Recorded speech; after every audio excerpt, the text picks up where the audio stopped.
Beautiful afternoon. Today is Sunday, the 10th day of August, 2025. This is the news hour on TV Sapiencia. My name is Somto Okafo. You're welcome.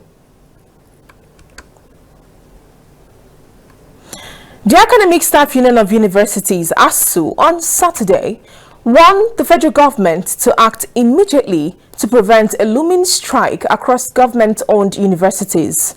ASUU said the government had pushed it to the wall in a statement signed by its national president, Professor Chris Pewuna. In the statement, ASUU noted that the Minister of Education, Dr. Tunji Alausa, recently declared that not again ever in this country will ASUU or tertiary institutions, trade unions, teachers, lecturers go on strike. According to the union, Alausa predicated his declaration on the government's strategy of dialogue, maintaining a good relationship with union heads and meeting the demands of the union. While ASUU said it shared the minister's optimism about dialogue and maintaining relationship, the union, however, said the government needed to go beyond words and act on outstanding issues. The Socioeconomic Rights and Accountability Project, SERAP, and the Nigerian Gov of Editors, NGE, have filed a lawsuit against Niger State Governor Umar Bago and the National Broadcasting Commission, NBC, over what they described as the ongoing intimidation of Badegi FM radio, Mina, and the threat to shut down the station. This is contained in a statement on Sunday by SERAP's Deputy Director, Kolawole Oluwadare, accusing NBC of failing to stand in defense of the local station. It had been reported that Bago ordered the closure and the revocation of the license of Badegi Radio 90.1 FM in Mina over alleged public incitement. However, in the suit filed last Friday at the Federal High Court, Lagos, SERAP and NGE are seeking to determine whether by Section 22 of the Nigerian Constitution, 1999, and Section 2, Subsection 1 of the NBC Act, the NBC has the legal duty to protect Badegi FM from the ongoing intimidation from the governor.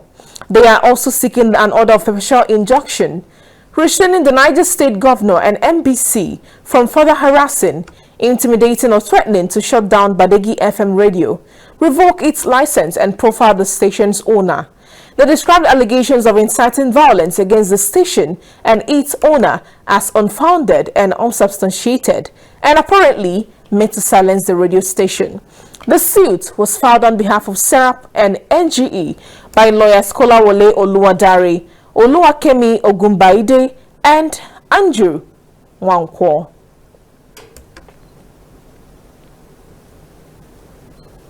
With just 2 days to the August 12 deadline for vehicle owners to obtain or regularize their tinted glass permits, the Nigerian Police Force has remained silent on how it plans to enforce the directive, a development that has left motorists anxious and uncertain.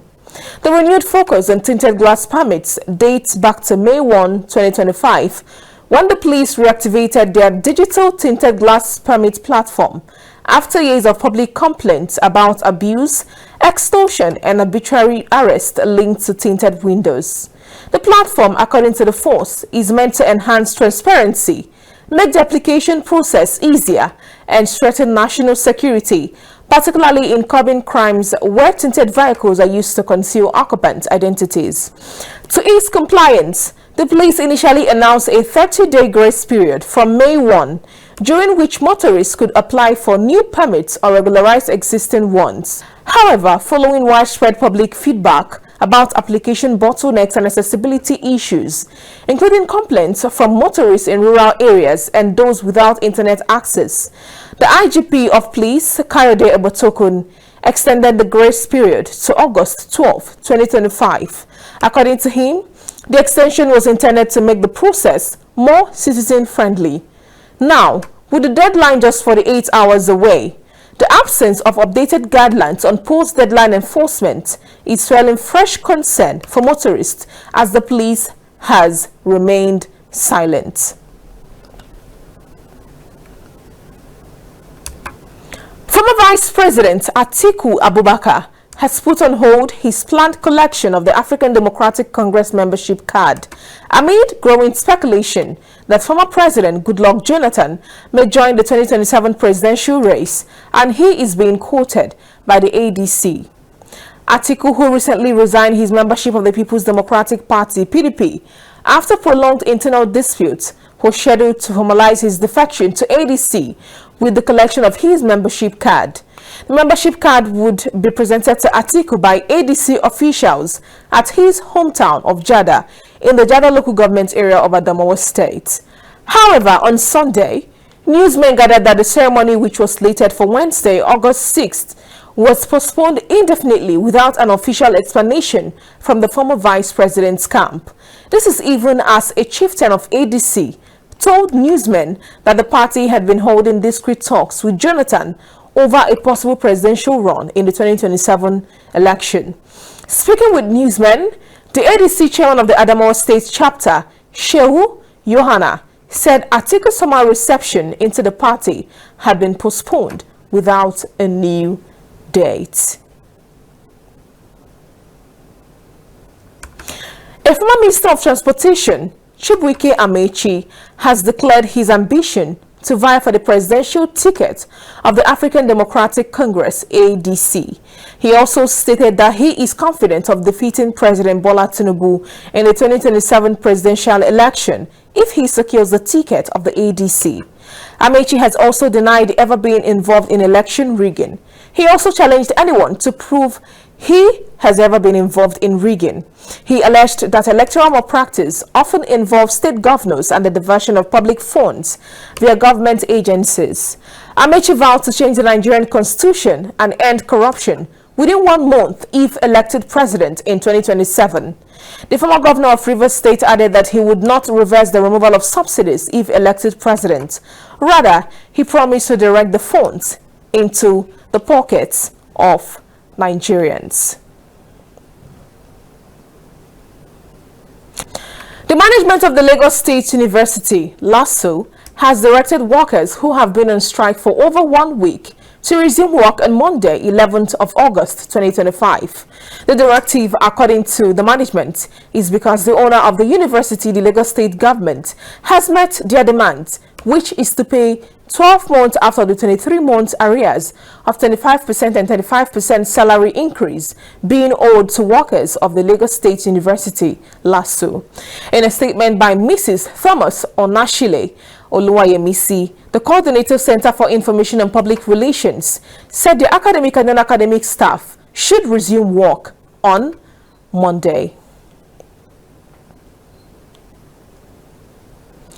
President Bola Ahmed Tinubu has introduced 2 new welfare programs targeting education workers and retirees, with emphasis placed on the funding structure and execution. The first, the Tertiary Institution Staff Support Fund, TISSF, was announced in July 2025 to provide loans for lecturers and non-academic staffs in Nigerian universities, polytechnics and colleges of education. According to the presidency, the facility is intended to cover personal, housing and family-related expenses at lower borrowing cost than commercial bank rates. The second initiative, reviewed in August 2025, offers free healthcare to low-income retirees under the Contributory Pension Scheme, CPS. The government stated that this program would eliminate out-of-pocket payments for eligible pensioners, allowing them to access treatment without incurring direct charges at designated health facilities. A statement from the presidency confirmed that the schemes will be funded through a mix of budgetary allocations and targeted program funds, with oversight from relevant ministries to ensure transparency. The government also announced plans to address pension-related concerns in the Nigerian police force as part of wider public sector welfare adjustments. The federal government has tightened its grip on the confidentiality of tax-related information by approving a clause in the new Tax Act that criminalizes the unauthorized disclosure of internal documents, communication, and institutional data belonging to the Federal Inland Revenue Service, FIRS, to be rechristened Nigerian Revenue Service by January 2026. According to provisions of the newly introduced tax legislation, any person who leaks, attempts to leak, or discloses internal documents or communication of the service faces a fine of up to 5 million naira or 3 years in prison or both upon conviction. The law contained in Part 6 provisions of the Act designates all internal documents, communications, memos, and institutional information of the FIRS as confidential. It restricts their use strictly to tax-related purposes and legal precedents. The latest development comes amid heightened efforts by the government to curb the persistent leakage of sensitive public documents, which officials say poses a threat to national security and undermines the integrity of state institutions. Former Minister of Agriculture and Rural Development, Chief Audu Ogbeh, is dead. According to a statement issued by his family, Ogbeh died at the age of 78. He passed away on the 9th of August 2025 at the fulfilled age of 78.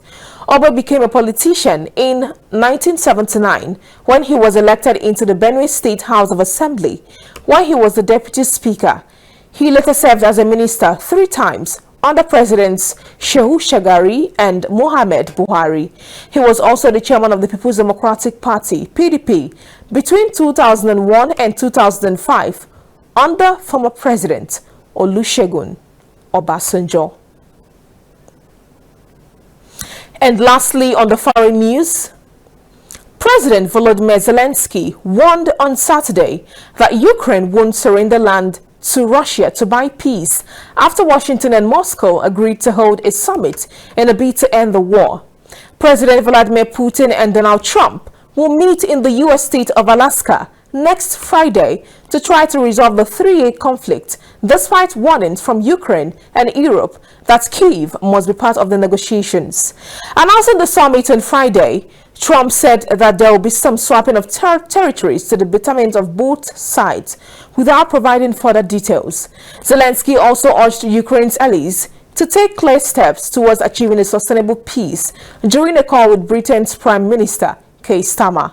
National security advisors from Kyiv's allies, including the United States, European nations, and the UK, were gathering in Britain on Saturday to align their views ahead of the Putin-Trump summit. All right, that was the news hour on TV Sapiencia. On behalf of the editorial and technical crew, my name is Somto Okafo. Good afternoon once again, and thank you for choosing TV Sapiencia. Have a wonderful Sunday.